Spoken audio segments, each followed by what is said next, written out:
गरुड़ पुराण अध्याय 9। गरुड़ जी बोले, हे प्रभु, आपने आतुरकालिक दान के संदर्भ में मुझे भली भांति बताया है। अब मैं मरणासन व्यक्तियों के लिए जो कुछ करना चाहिए उसके बारे में जानना चाहता हूँ। कृपया करके आप मुझे बताइए। तब ग्रहुण की बात सुनकर श्री हरि बोले, हे ग्रहुण, कर्म के बंधन से जब प्राणी अपना शरीर छोड़ने लगता है तो उस समय तुलसी के समीप गोबर से एक मंडल की रचना करनी चाहिए। वहाँ उस मंडल के ऊपर तिल बिखेर कर कुशों को बिछाना चाहिए। तदंतर उसके ऊपर श्वेत वस्त्र का आसन सालग्राम शिला को स्थापित करना चाहिए।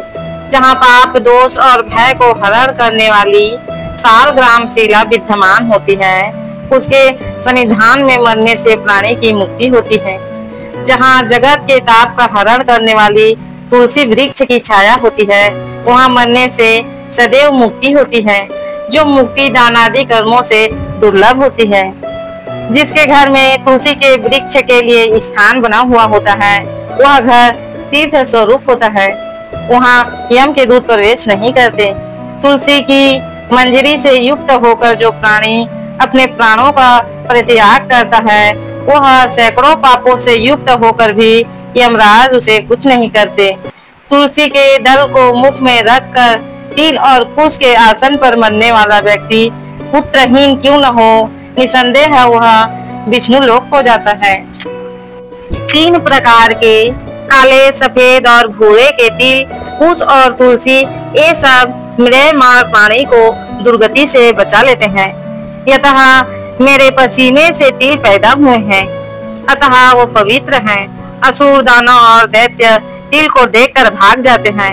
हे गरुड़, मेरे रोम से पैदा हुए कुश मेरी विभूति है, इसलिए उसके स्पर्श से ही मनुष्य को स्वर्ग लोक की प्राप्ति होती है। कुश के मूल में ब्रह्मा, कुश के मध्य में जनार्दन और कुश के अग्रभाग में शंकर, इस प्रकार तीनों देवता कुश में स्थित रहते हैं। इसलिए कुश, अग्नि, मंत्र, तुलसी, ब्रह्मा और गौ ये बार बार उपयोग किए जाने पर भी निर्माल्य नहीं होते। पिंडदान में उपयोग किए गए कुश प्रेत के निमित्त भोजन कराने वाले ब्राह्मण नीच के मुख से उच्चारित मंत्र, नीच संबंधी गौ और तुलसी तथा चिता की आग, ये सब निर्माल्य अर्थात पवित्र आग्रह होते हैं।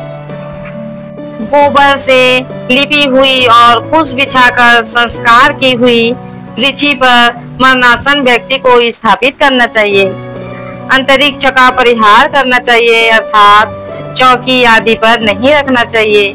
ब्रह्मा, विष्णु, रुद्र तथा अन्य सभी देवता और अग्नि, ये सभी मंडल पर विराजमान रहते हैं। इसलिए मंडल की रचना करनी चाहिए।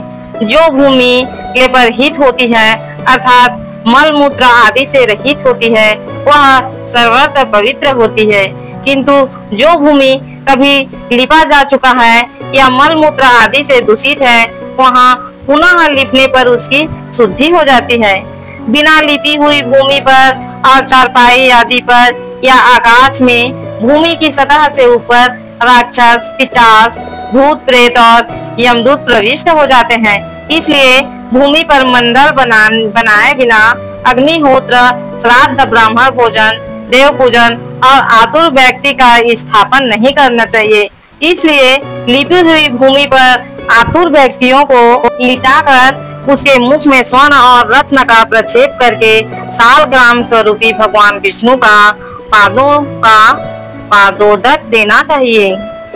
जो सालग्राम शिला के जल को बिंदु मात्र भी पीता है, वह सभी पापों से मुक्त हो वैकुंठ लोक हो जाता है।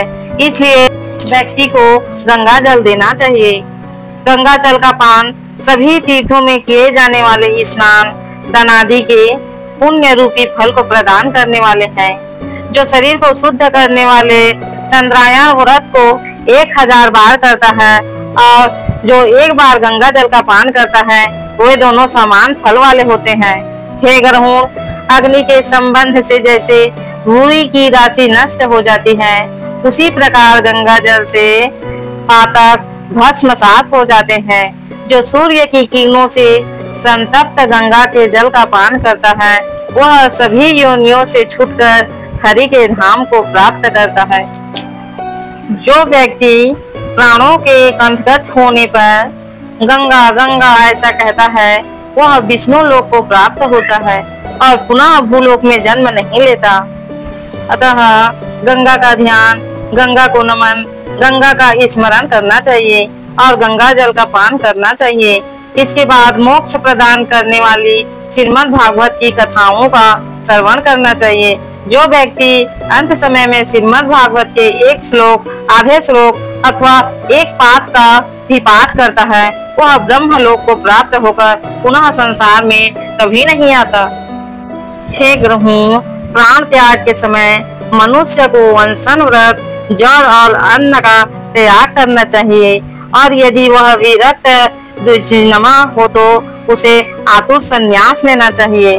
प्राणों के कंठ में आने पर जो प्राणी मैंने संन्यास ले लिया है ऐसा कहता है, वह मरने पर विष्णु लोक को प्राप्त होता है, पुनः पृथ्वी पर उसका जन्म नहीं होता।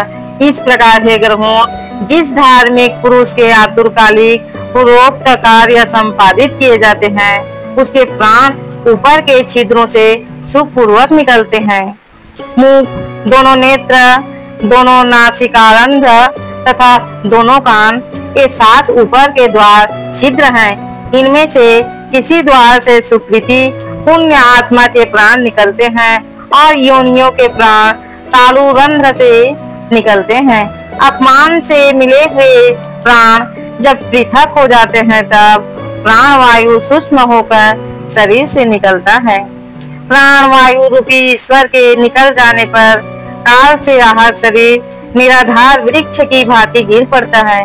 प्राण से मुक्त होने के बाद शरीर तुरंत चेष्टा शून्य, घृत, दुर्गंध युक्त, अस्पर्श और सभी के लिए निंदित हो जाता है। इस शरीर की कीड़ा, विष्ठा तथा भस्म रूप ये तीन अवस्थाएं होती हैं। इसमें कीड़े पड़ते हैं, यह विष्ठा के समान दुर्गंध युक्त हो जाता है अथवा अनंतः चिता में भस्म हो जाता है।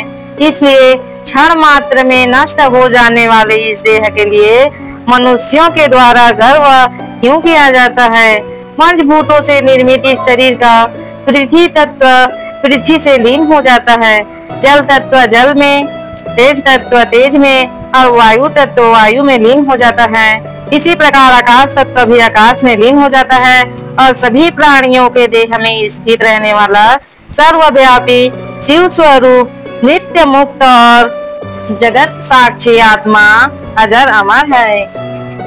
सभी इंद्रियों से युक्त और शब्द आदि विषयों से युक्त मृत व्यक्ति के देह से निकला जीव कर्म कोश से संयमित तथा काम और रागादि के सहित पुण्य की वासना से युक्त होकर अपने कर्मों के द्वारा निर्मित नवीन शरीर में उसी प्रकार प्रवेश करता है जैसे घर के जल जाने पर गृहस्थ दूसरे नवीन घर में प्रवेश करते हैं।